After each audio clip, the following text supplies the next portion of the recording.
I'm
Mark Brzezinski, your host, and welcome to another week of Mideast Realities. This week, we're going to the Israeli Embassy, and we're going to witness a demonstration that actually takes place yearly for a cause and for a person. The cause is ending nuclear arms, both in the Middle East, where the Israelis have a monopoly of nuclear arms, and in the world, where the United States has by far the strongest nuclear force. The person is someone by the name of Mordechai Vanunu, who most of you have probably never heard of. Mordechai Vanunu is an Israeli citizen who worked at Dimona, the secret nuclear facility in the southern part of Israel. He then left the country. I believe he converted to Christianity, went to Australia, went to England, had a crisis of conscience, believed that the world should know what Israel was doing with weapons of mass destruction, because Israel has always denied that it is actually doing so. And without asking for money, without doing so in any mercenary or way that would gain him personal finances or notoriety, he went to the London Sunday Times, which investigated his story and then printed it in a huge section of their Sunday newspaper. And it was the first time that the world knew the details of Israel's nuclear program, and the fact that not only does Israel have nuclear capability, but even at the time, which is 8 years ago, had at least 200 or 300 nuclear devices, nuclear weapons. Then what happened, just to quickly give you the background to this, the Israelis used the honey trap. They brought over an Israeli woman from the Mossad. They entrapped him. She supposedly met him somewhere. She supposedly fell in love with him. She enticed him to go on a vacation to Rome. And as soon as he got to Rome with her, the Israelis drugged him. God knows what else they did to him in the apartment where she took him. And then they had no way to legally get him from Italy to Israel, so they clandestinely took him on a ship to Israel without any immigration papers or anything. And then when they got him to Israel, they secretly tried him. No press was allowed to attend. And in fact, we would never even know what had happened to Mordechai Vanunu had it not been for the fact that he wrote in ink on his palm what had happened to him, and he pressed his palm up against the glass of the van that was taking him to the secret trial. And some journalists had been alerted where the trial was going to take place. They weren't able to talk to Vanunu, but they did get photographs of his palm against the glass. And that's how we know that he went to Rome. That's how we know that he was kidnapped. That's how we know more details of the story. The Israelis told nothing. Apparently the Israelis did this because they didn't want to take him from the UK, where they thought they would have potential problems with the British government. But anyway, they tried him in secret. He languishes in a 6-by-9-foot cell in solitary confinement. They censor his letters. Even his letters have huge portions blacked out by the Israeli censor. And why is this done? The man no longer has any serious secrets. In fact, what he told was speculated by experts around the world anyway. They do this for two reasons. One, to show their own citizens that anybody who steps out of line, anybody who speaks up, anybody who goes against the military restrictions and censorship will be severely dealt with. And they also do this to show the world that they're not going to really give a damn about world public opinion. They're simply going to do whatever they want to do in a situation like this, even if it means kidnapping from a foreign country and secret trials. Well, that was a bit more long-winded than I intended. I'm your host, Mark Brzezinski. This is Mideast Realities.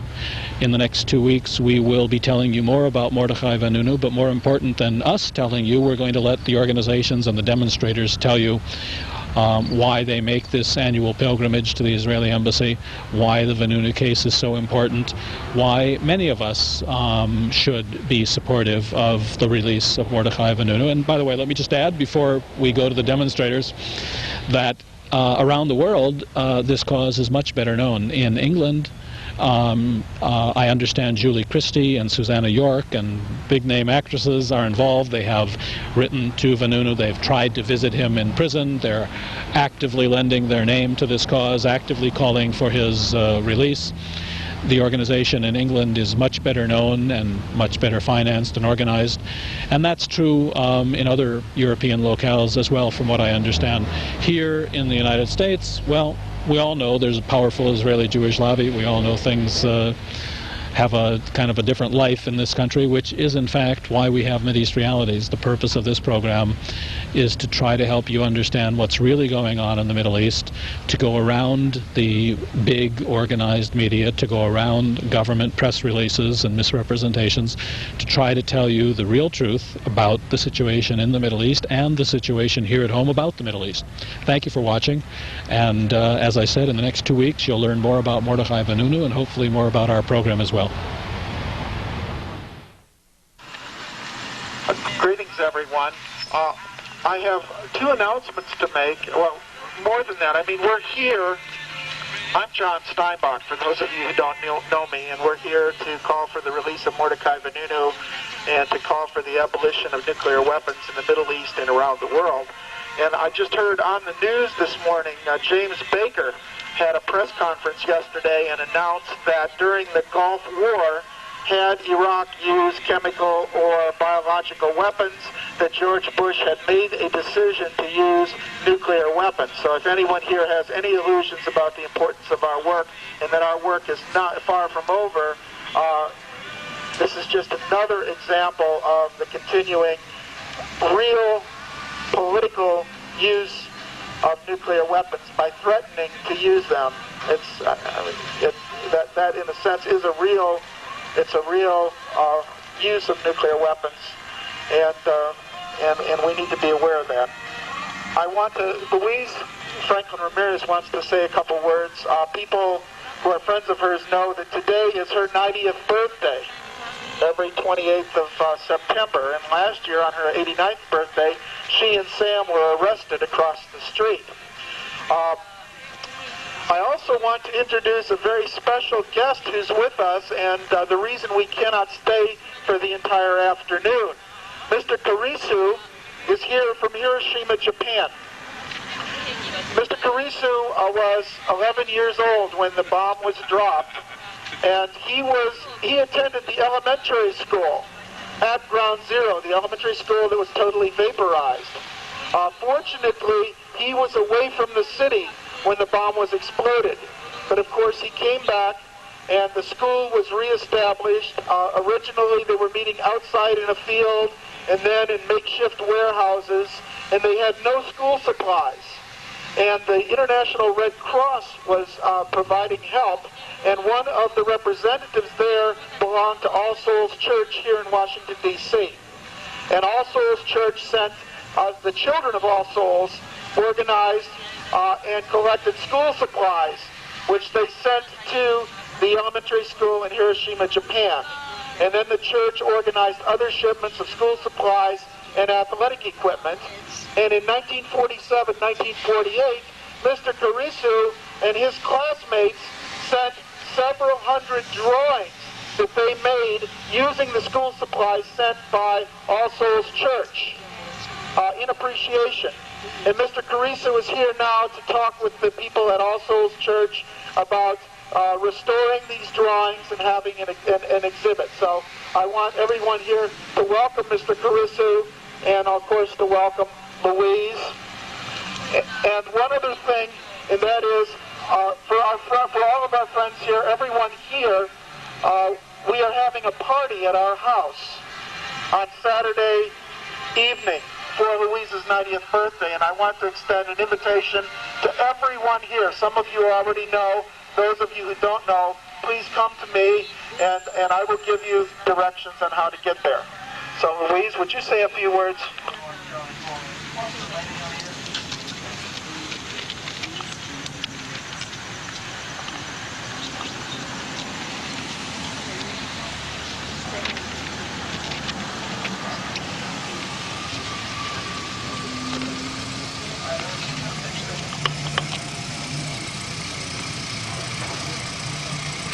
It's very fortunate for me to be able to come, to be with you, to remember Vanunu, who was a leader and an inspirer of the work we do. We want to say we are naming our map of dangerous nuclear possibilities and problems all over our country. We're naming that in honor of Vanunu. We give him that honor and tie us together closer. I hope that map will be available to us all very shortly.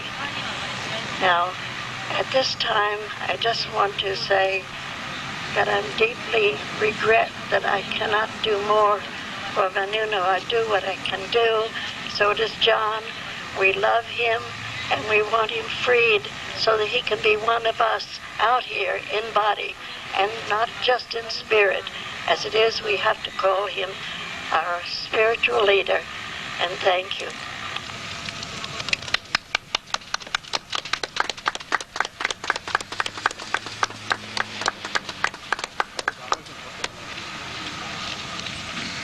Does Mr. Pearson want to say a word?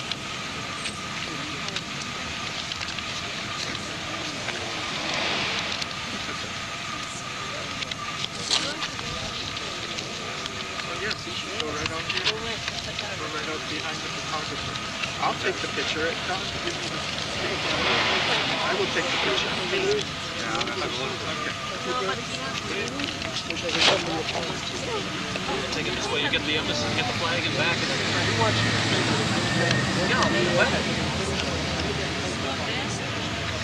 Well, I'll take a few, but this way he gets it. I understand.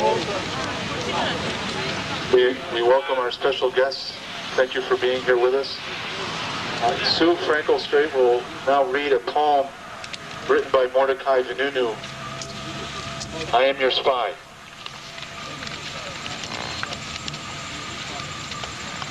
I am the clerk, the technician, the mechanic, the driver. They said, do this, do that, don't look left or right, don't read the text, don't look at the whole machine. You are only responsible for this one bolt, for this one rubber stamp. This is your only concern. Don't bother with what is above you. Don't try to think for us. Go on, drive.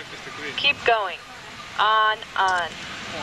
So they thought, the big ones, the smart ones, the futurologists. There is nothing to fear, not to worry. Everything's ticking just fine. Our little clerk is a diligent worker. He's a simple mechanic. He's a little man. Little men's ears don't hear, their eyes don't see. We have heads, they don't. Answer them, he said to himself, said the little man, the man with a head of his own. Who is in charge? Who knows where this train is going? Where is their head? I too have a head. Why do I see the whole engine? Why do I see the precipice? Is there a driver on this train? The clerk, driver, technician, mechanic looked up. He stepped back and saw. What a monster. Can't believe it. Rubbed his eyes and, yes, it's there all right. I'm all right. I do see the monster. I'm part of the system. I signed this form. Only now I am reading the rest of it. This bolt is part of a bomb. This bolt is me. How did I fail to see? And how do the others go on fitting bolts? Who else knows? Who has seen? Who has heard? The Emperor really is naked. I see him. Why me? It's not for me. It's too big. Rise and cry out. Rise and tell the people. You can. I, the bolt, the technician, the mechanic, yes, you. You are the secret agent of the people. You are the eyes of the nation.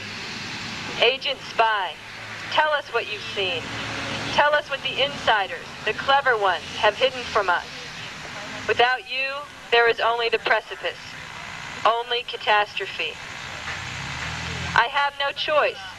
I'm a little man, a citizen, one of the people. But I'll do what I have to.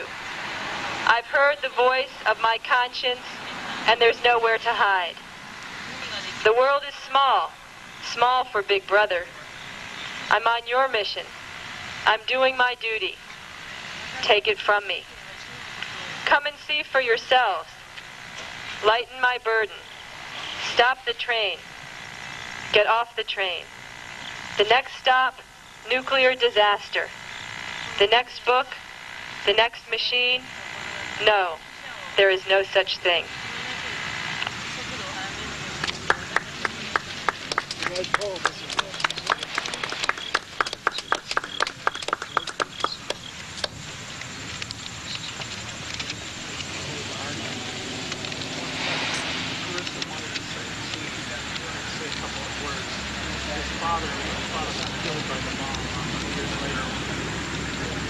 Just a couple words. You translate. You take the microphone, Vicky.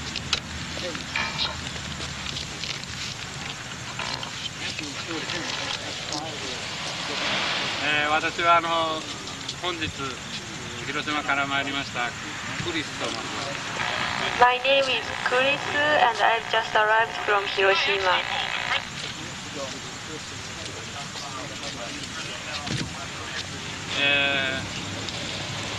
私の父および母も原爆のために原爆をして5年じゃない3年と12、3年のそれが原因で亡くなりました。 My mother and father died in 3 to 5 years after the bombing to Hiroshima City in 1945.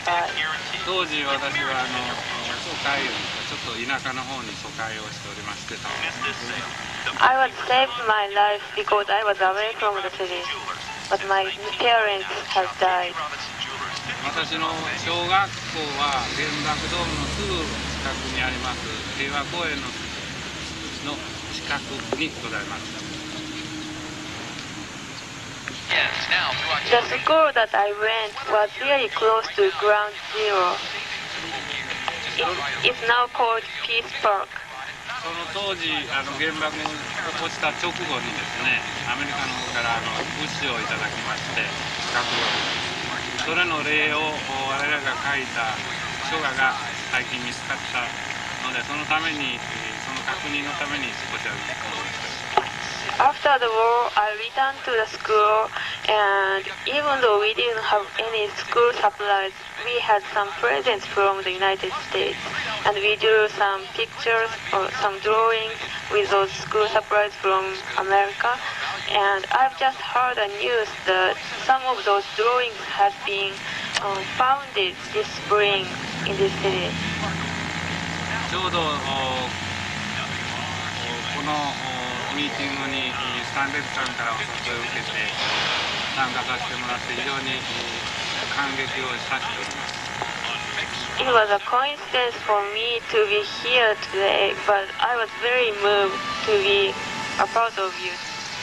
私ども日本人、特に広島人は核兵器廃絶のは広島合言葉に全て核兵器開発実験には反対させておりますので、この続きはずっと忘れないように向けて子どもの時代まで継承したというのを本日はどうも説明させております。ありがとうございます。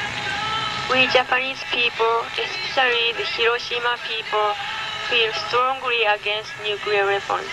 And I was very encouraged to know that many people in America are working for the elimination of nuclear weapons too. So I'd like to thank all of you for doing the same work that we do, and I hope that we can work together. And I'd like to tell this experience when I go back home to my friends and my children. Thank you. Thank you very much.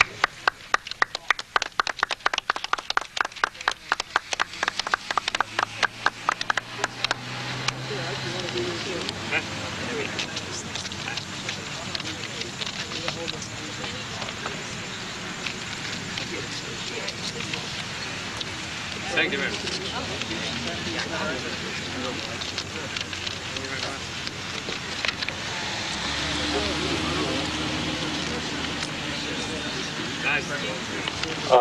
We'd like to invite you to join in shortly in reading Psalm 91, which has been passed out. And as we do that, I'm going to go across the street to the gate to pray for the release of Mordechai Vanunu, to make an appeal to the Israeli government to practice what the God of peace calls us to do. That is, to practice mercy and compassion. And so as we please turn to the Psalm 91, and Mary Miller, who is the coordinator of the Episcopal Peace Fellowship, will lead us in that.